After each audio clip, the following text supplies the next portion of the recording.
Welcome to the vibrant world of chess legends. Today, we're diving deep into an epic encounter from Germany, 1991. Zoltán Ribli takes on Olaf Borik in a razor-sharp battle, where every move crackles with hidden energy. Can you spot the turning point before we do?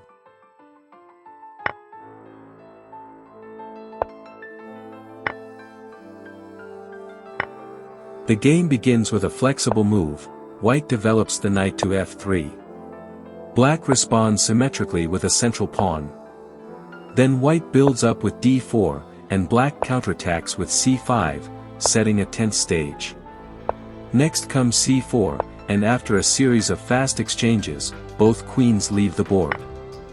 Suddenly, we're in unfamiliar territory, a pure middle game, with open lines and endless possibilities.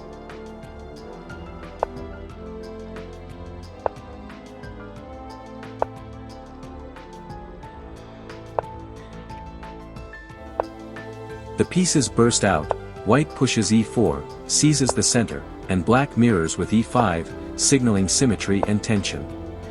Watch these skilled masters orchestrate their knights and bishops in a day.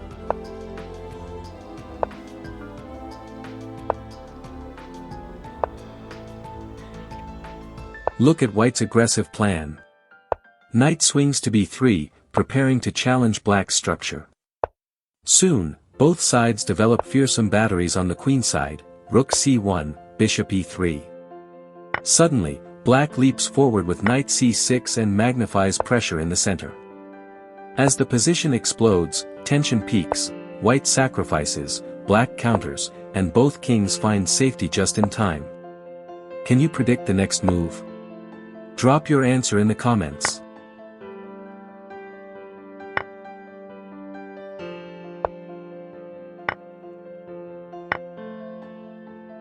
Now, the critical phase.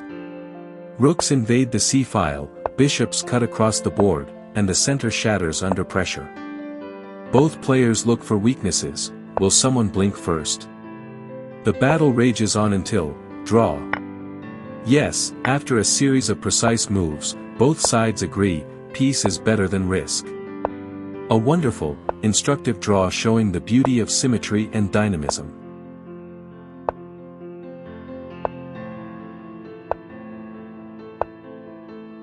What did you learn from this timeless fight?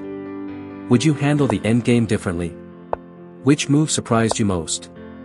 Share your thoughts below, and subscribe for more epic chess legends and dazzling tactical motifs. Want a deep dive into Double Queen's Gambit? Our playlist is in the description.